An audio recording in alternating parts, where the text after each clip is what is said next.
শুভ কাজ করে রাত ১২টার দিকে নির্জন রাস্তা দিয়ে হেঁটে হেঁটে বাসার দিকে যাচ্ছিল। এমন সময় শুভর কানে একটা চাপা গুঙ্গানির আওয়াজ আসে। শুভ তখন আওয়াজটাকে লক্ষ্য করে সেদিকে এগিয়ে যেতে থাকে। শুভ গিয়ে দেখে দুইটা লোক একটি মেয়েকে জোর করে ধর্ষণ করতেছে, কিন্তু মেয়েটা বাঁচার জন্য অনেক চেষ্টা করছে, কিন্তু পারছে না। শুভ বুঝতে পারে যে এটা জোর করে করা হচ্ছে। শুভ তখন পকেট থেকে মোবাইলটা বের করে ফ্ল্যাশ জ্বালিয়ে যখন উচ্চস্বরে বলে, "কে রে ওখানে?" লোক দুইটা তখন মেয়েটিকে ছেড়ে সাথে সাথে দৌড়ে পালায়। তখন শুভ মেয়েটিকে উদ্ধার করে। "আপনার নাম কি আর বাসা কোথায় আপনার?" মেয়েটি কান্নার জন্য তখন কোনো কথা বলতে পারে না। "প্লিজ কান্না করবেন না, যা হওয়ার হয়ে গেছে।" তাও কান্না বন্ধ করছে না মেয়েটি। শুভ খেয়াল করে দেখছে মেয়েটি ভয়ে কাঁপছে। "আপনি কোথাও যাবেন? যাওয়ার কোনো জায়গা নেই?" মেয়েটি কান্না সুরে বলল, "এই শহরে কোথায় থাকবেন? এটা ঠিক না করে এই শহরে চলে আসলেন?" "ঠিক করে আসছিলাম, কিন্তু তারা রাখে নাই।" "কে সে?" "আমার কাকা।" "ও, হুম। আচ্ছা, এখন কোথায় যাবেন?" "জানি না। রাস্তায় এভাবে হাঁটবো, আবার কিছু মানুষ এসে ঝাঁপিয়ে পড়বে বলে আওয়াজ করে কান্না করে দেয়। আপনি কিছু মনে না করলে আমার বাসায় যেতে পারেন। আপনার মা-বাবা কিছু বলবে না?" "আমার মা-বাবা নাই, সরি।" "আরে সমস্যা নেই, আসতে পারেন আমার সাথে। কিন্তু আপনি আমাকে নিয়ে ভয় পাবেন না, আমি ওদের মতো না। আর যদি এমন ভাবেন তাহলে আসার দরকার নেই" বলে শুভ সামনের দিকে হাঁটতে থাকে। তখন দেখে মেয়েটি শুভর পেছন পেছন হাঁটতে থাকে। মেয়েটিকে নিয়ে বাসায় যাওয়ার পরে, "এবার কি আপনার নাম জানতে পারি?" "আমার নাম মুক্তা।" "ও, আপনার নাম কি?" "শুভ।" "ও, আপনার মা বাবা কোথায়?" "মা আছে, কিন্তু বাবা নেই।" "ও হ্যাঁ, আচ্ছা, এগুলো খেয়ে নেন।" "খাবো না।" "কেন?" "এমনি।" "সারা জীবন কি না খেয়ে থাকতে পারবেন?" মুক্তা তখন চুপ হয়ে আছে। "খেয়ে নিন।" মুক্তা তখন ভেজা চোখগুলো ওড়না দিয়ে মুছে খেয়ে নেয়। খাবার খাওয়ার পরে, "আপনি এখন কি করবেন ভাবছেন?"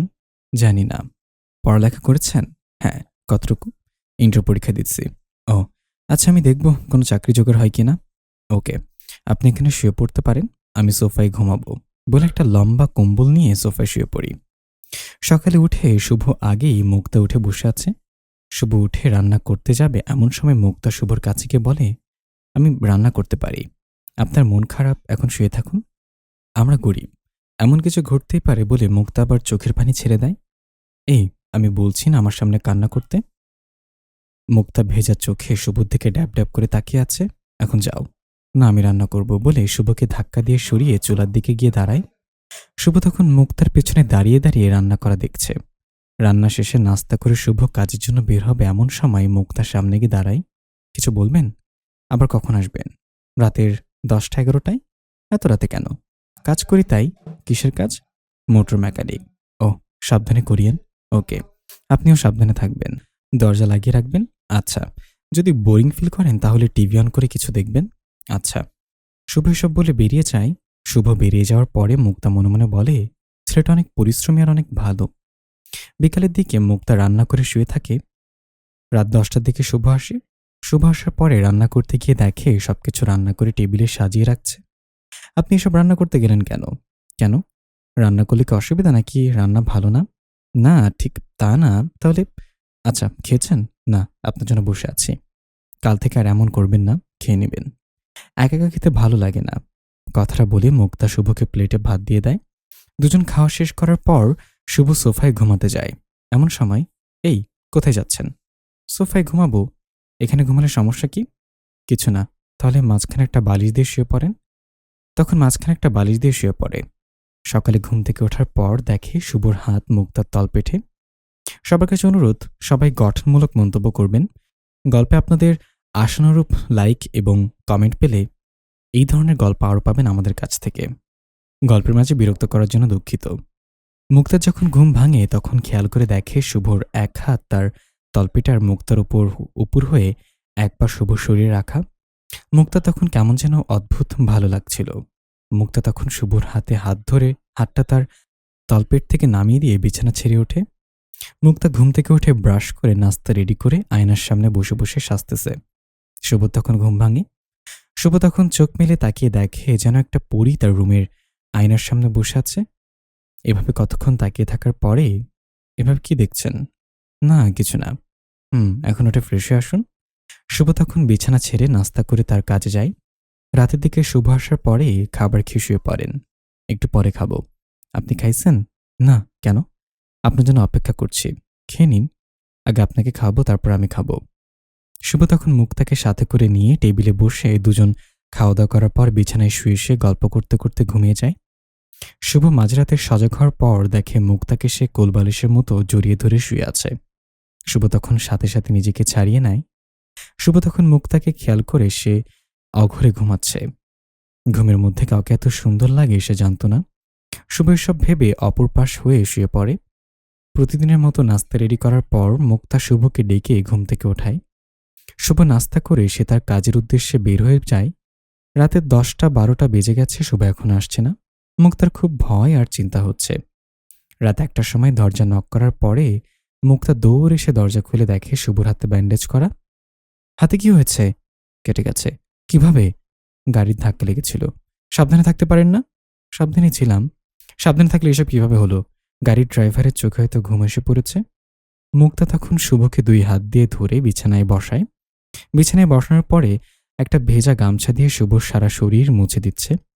শুভর কাছে মনে হচ্ছে যেন এটা তার বউ। হয়েছে তো, আর মুছতে হবে না। এখানে বসেন, আমি খাবার নিয়ে আসছি। খেতে মন চাইছে না। না খেলে ওষুধ কিভাবে খাবেন?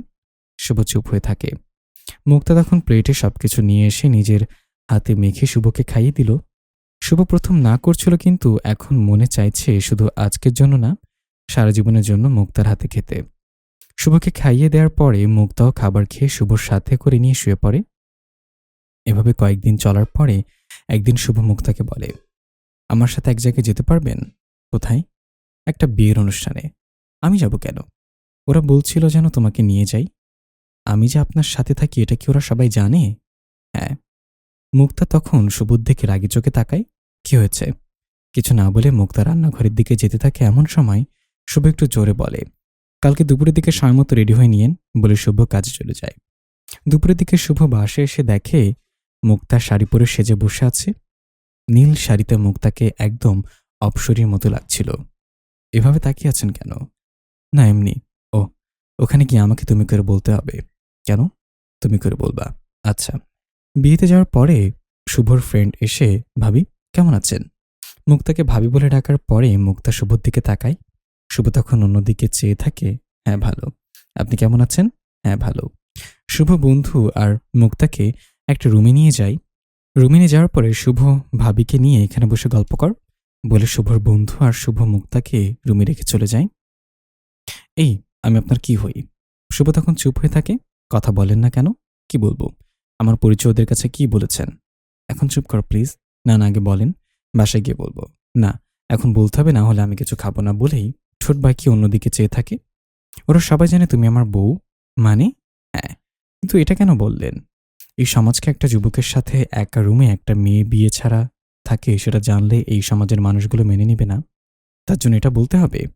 শুভ তখন মুক্তার দিকে অসহায় দৃষ্টিতে চেয়ে থাকে। শুভর এমন চাহনি দেখে মুক্তা হেসে দেয়। হাসো কেন? তুমি ভয় পাইছো তাই? আমি ভয় পাই না। হয়েছে, আর ভাব নিতে হবে না বলে খেয়ে গাড়ি করে বাসায় চলে আসে। বাসায় আসার পর শুভ সন্ধ্যার দিকে বাসার বাইরে যাবে, তখন মুক্তা দরজায় 2 হাত দিয়ে আটকিয়ে, এখন কোথায় যান?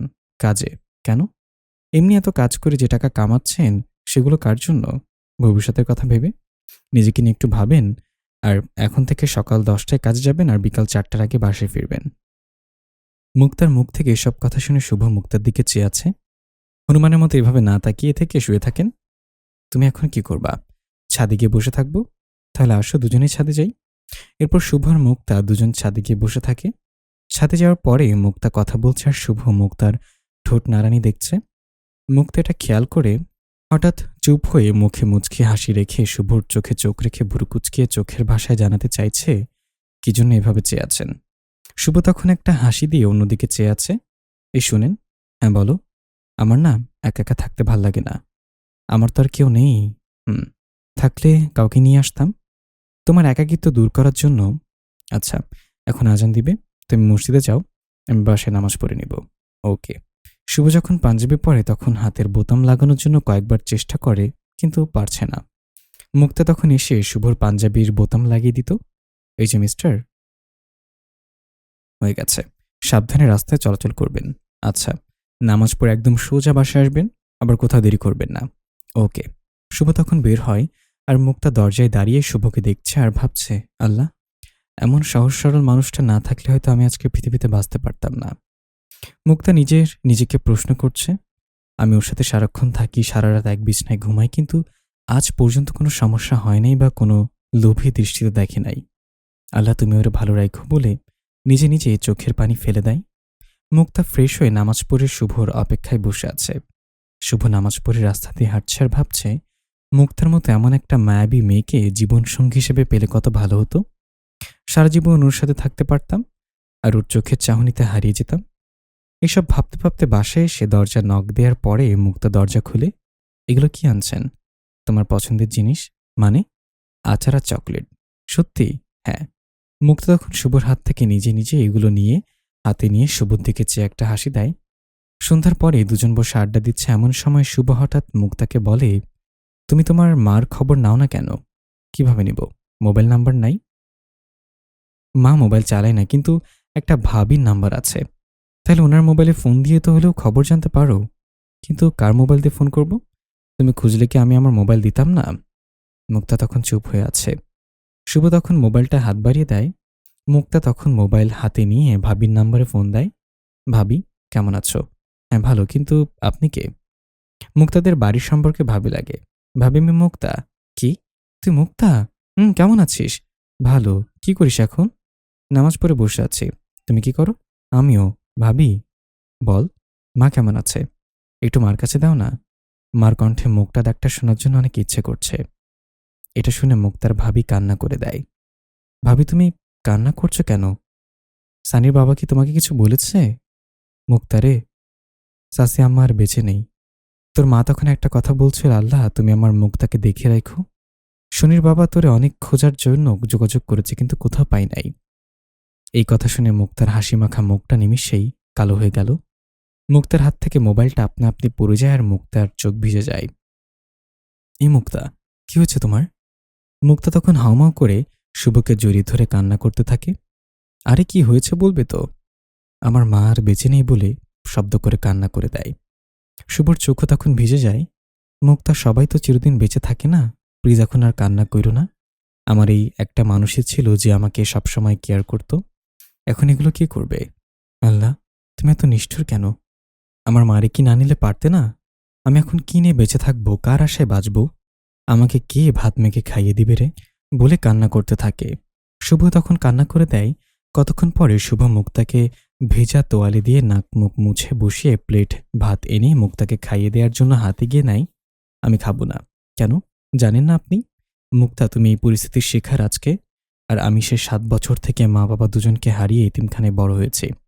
রাস্তাঘাটে সবাই আমাদের মতো মানুষগুলোকে আবর্জনা মনে করে। মানুষ জানে না এই পথে আসার রহস্যটা কি। মানুষ সেটা জানারও চেষ্টা করে না। পৃথিবীতে সবাই চিরস্থায়ী না, সবাইকে একদিন মৃত্যুর স্বাদ গ্রহণ করতে হবে। এসব বলে বুঝিয়ে শুনিয়ে মুক্তাকে খাওয়াই। ঘুমানোর সময় গুনগুন আওয়াজে আবারও কান্না করতে থাকে। শুভ তখন মুক্তাকে কাছে টেনে নিয়ে কিছু কথা বলে ঘুম পাড়িয়ে দেয়। শুভ তখন ঘুমিয়ে যায়। সকালে শুভ রান্না করে মুক্তাকে নাস্তা করিয়ে দেয়। নাস্তা করিয়ে দেওয়ার পরে শুভ কাজে যায়।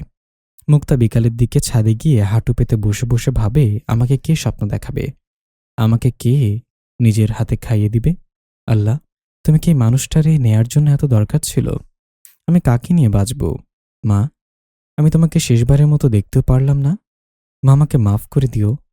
মা, কত ইচ্ছা ছিল আমাদের একটা সুখী পরিবার হবে, যেখানে কোনো অভাব থাকবে না। সকাল হলে রান্না করার জন্য ভাবতে হবে না। এসব বলে ফুপিয়ে ফুপিয়ে কান্না করছে। আর ওই দিক দিয়ে শুভ দরজায় নক করে বুঝতে পারছে হয়তো ছাদে গেছে। তাই অন্য দরজা দিয়ে তালা খুলে ভেতরে ঢুকে ছাদে গিয়ে দেখে মুক্তা এভাবে কান্না করছে। শুভ পেছন থেকে মুক্তার কাঁধে হাত রাখে। মুক্তা তখন আরেকটু শব্দ করে কান্না করে দেয়। রাতে ঘুমানোর সময় মুক্তা, বলেন, কালকে একটা জায়গায় যাব। কোথায়? তুমি একদিন বলেছ না বড় নদীর তীরে হাঁটতে ভালো লাগে আর বড় বড় ঢেউ দেখতে ভালো লাগে। হ্যাঁ, কালকে সকালে আমরা কক্সবাজার যাব। আমার মন ভালো নেই। সেখানে গেলে মন ভালো হয়ে যাবে? না গেলে হয় না। আমি গাড়ি ঠিক করে আসছি, কালকে বাসার কাছে এসে থাকবে। আচ্ছা, যাওয়ার সময় কিন্তু নীল শাড়িটা পরবে। ওকে। শুভ তখন মুক্তার মাথায় হাত বুলিয়ে ঘুম পাড়িয়ে দেয়। সকাল হওয়ার পরে মুক্তা পেটিকোট পরে শাড়ি হাতে নিয়ে দাঁড়িয়ে আছে। শুভ রুমে এসে এসব দেখে বলে, শাড়ি পরতে পারো না? না, আর কোনোদিন শাড়ি পরো নাই? মা পরাই দিচ্ছে বলে অস্ফুট শব্দে চোখের পানি ফেলে দেয়। শুভ তখন হাতের বৃদ্ধাঙ্গুলি দিয়ে চোখের পানি মুছে দিয়ে শাড়িটা এখানে দাও। মুক্তা তখন হাত বাড়িয়ে শাড়িটা দেয়। তখন শুভ মুক্তাকে শাড়ি পরিয়ে দেয়। এই কান্না করবা না বলে দিলাম। মুক্তা তখন শুভর দিকে ড্যাব ড্যাব করে তাকিয়ে থাকে। সবকিছু নিছো? হ্যাঁ। তাহলে চলো। আপনার পাঞ্জাবির বোতাম লাগানো হয় নাই, তোমার জন্য রাখছি। মানে? তুমিই লাগিয়ে দিবে তাই? মুক্তা তখন ভেজা চোখে মুচকি এসে শুভর কাছে এসে উকি দিয়ে বোতামগুলো লাগিয়ে দেয়। শুভ তখন মুক্তাকে নিয়ে গাড়িতে ওঠে। গাড়ি তার নিজস্ব গতিতে চলছে আর মুক্তা জানালার পাশে বসে আছে। খোলা চুলে শুভর দেখা শ্রেষ্ঠ সুন্দরী এখন তার পাশে বসে আছে। কতক্ষণ পরে মুক্তা মাথা হেলিয়ে শুভর কাঁধে মাথা রাখে। শুভ চুলের মাতাল করা ঘ্রাণে সেও ঘুমিয়ে যায়। গন্তব্যস্থানে আসার পরে মুক্তা চোখ মেলে তাকিয়ে দেখে মুক্তা এক হাত দিয়ে শুভর ডান হাতটা জড়িয়ে ধরে কাঁধে মাথা রেখে আছে, আর শুভ মুক্তার মাথার সাথে মাথা লাগিয়ে রাখছে। মুক্তা তখন হাতটা ছাড়িয়ে নিয়ে হালকা করে শুভর মাথাটা ওঠানোর জন্য দুজনের চোখে চোখ পড়ে। মুক্তা তখন নিচের দিকে লজ্জা পাওয়ার মতো চেয়ে থাকে। মুক্তার এমন চাহনি দেখে শুভ মনে মনে বলে, আল্লাহ, কিভাবে একটা মানুষ এত সুন্দর হয়। দুজন গাড়ি থেকে নামার পরে একটা ফ্ল্যাটের দিকে যায় যেখানে কাপলদের রুম ভাড়া দেওয়া হয়। আমাদের একটা রুম লাগবে। স্যার, কিছু মনে করবেন না। আপনাদের মধ্যে কিসের সম্পর্ক? শুভ তখন মুক্তার দিকে তাকায়। আমরা স্বামী স্ত্রী বলে শুভর এক হাত জড়িয়ে ধরে। শুভ তখন মুক্তার দিকে অবাক চোখে তাকায়। মুক্তা তখন শুভকে চোখের ভাষায় সামনের দিকে তাকাতে বলে। রুম নেয়ার পরে রুমে প্রবেশ করার পরে, ওখানে এটা বলেছ কেন? কি বলেছি? আমরা স্বামী স্ত্রী। এটা না বললে কি আমরা এখানে বাসা পাইতাম? সারা রাত রাস্তায় কাটানো লাগতো? সত্যি সত্যি হওয়া যায় না? বিড়বিড় করে কি বলছেন? না, কিছু না। এটাই ভালো। দুজনের শোয়ার পরে আজকে কেন জানি ঘুম আসছে না। কেন? জানি না। ও হ্যাঁ, আপনি কি কোনো গল্প পারেন না? পারি। তাহলে বলেন। এখন? তো কখন? পরে হলে হয় না? আমার এখন ভালো লাগছে না। আর আপনি পরে গল্প শুনে কি করবেন? এখন শোনালে শোনান, না শোনালে নাই বলে ঠোঁট বাঁকিয়ে ভেঙচি কেটে অন্য পাশে মুখ করে চিত হয়ে শুয়ে থাকে। আচ্ছা বলি। ওকে বলেন।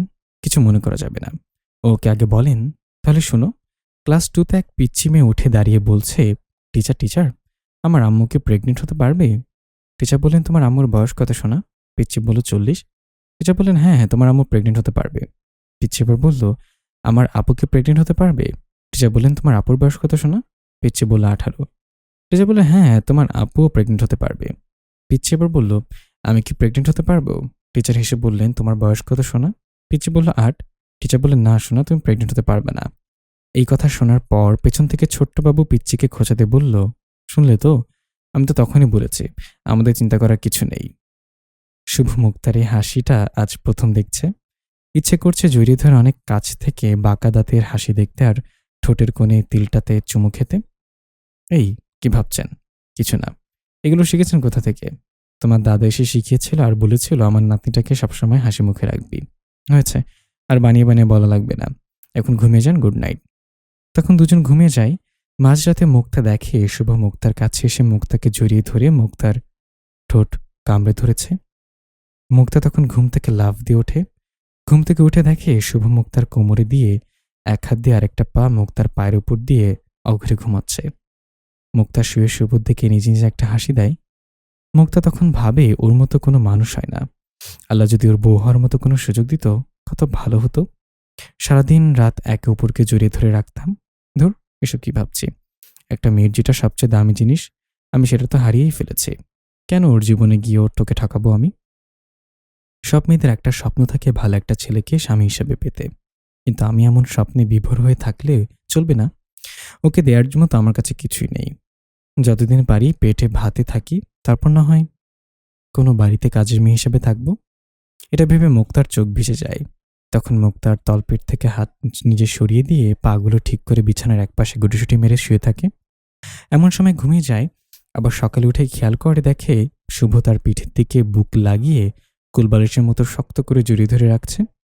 মুক্তা তখন নিজেকে ছাড়িয়ে নিয়ে গোসল করে এসে শুভকে উঠায় গোসল করে আসার জন্য। শুভ তখন গোসল করে ঘুরতে যাওয়ার জন্য বের হয়। সকালে নদীর তীরে হাঁটছে। সদ্য ওঠা সূর্যের আলোটা পানিতে ঝিলিক ঝিলিক করছে। মুক্তা হাঁটছে আর শাড়ির কুচিটা এক হাতে হালকা করে ধরে রাখছে। দেখেন নদীর ঢেউটা কত সুন্দর। ইচ্ছে করে ঢেউয়ের সাথে করে দুজন অজানায় হারিয়ে যায়। দূর অজানায় হারিয়ে গেলে আমি তোমাকে পাবো কি করে? ধুর, আপনি কিছুই বোঝেন না। কি? একটু কবি হতে চেয়েছিলাম, কিন্তু সেটা হতে দিলেন না। চলো নৌকায় উঠি। মুক্তা নৌকায় ওঠার পর অনেক খুশি হয়। শেষবারের মতো নৌকায় উঠেছিল তার বাবার সাথে, আজ থেকে প্রায় 12 থেকে 13 বছর আগে। বাবা মারা যাওয়ার পরে নৌকায় আর ওঠা হয়নি। মুক্তা তখন পা পানিতে দিয়ে পানির সাথে বাচ্চাদের মতো খেলা করছে। শুভ মুক্তার হাসি মুখটা দেখতে পেরে অনেক খুশি। শুভর ইচ্ছা ছিল আপাতত সব কষ্ট ভুলিয়ে দিয়ে মন ভালো করে দেওয়ার। শুভর কাছে মনে হচ্ছে সেটা শুভ পেরেছে। দুজন দুপুরের দিকে রুমে আসে। রুমে আসার কতক্ষণ পরে ওয়াশরুমে গিয়ে দেখে, সেটা দেখে তার কপাল উঠে যায়। শুভ সাথে সাথে 2 হাত দিয়ে চোখ ঢেকে ফেলে। মুক্তা ততক্ষণে নিজেকে সামলে নেয়। মুক্তা গোসল শেষে বের হয়ে এসে বলল, ওয়াশরুমে প্রবেশ করতে হলে সবসময় সাবধানে প্রবেশ করতে হয়। ওয়াশরুমের দরজা তো হালকা একটু খোলা ছিল, তাই মনে করেছি কেউ নেই। দরজার মধ্যে চিটকিনি নেই, তাই ভেতর থেকে দরজা দেওয়া যায়নি। সরি। হয়েছে, সরি বলে কি হবে? যা দেখার সব তো দেখে নিয়েছেন। না না, আমি কিছু দেখিনি। খুব খিদা লাগছে, খাবার খাবো। তুমি খেয়ে নাও, আমি গোসল করে এসে খেয়ে নেব। আপনি গোসল করে আসার পর দুজন একসাথে খাবো। তুমি খেয়ে নাও। না। ওকে, 5 মিনিট ওয়েট করো বলে ওয়াশরুমে ঢুকে যায়। গোসল শেষে খাবার খেয়ে দুজনে ঘুমায়।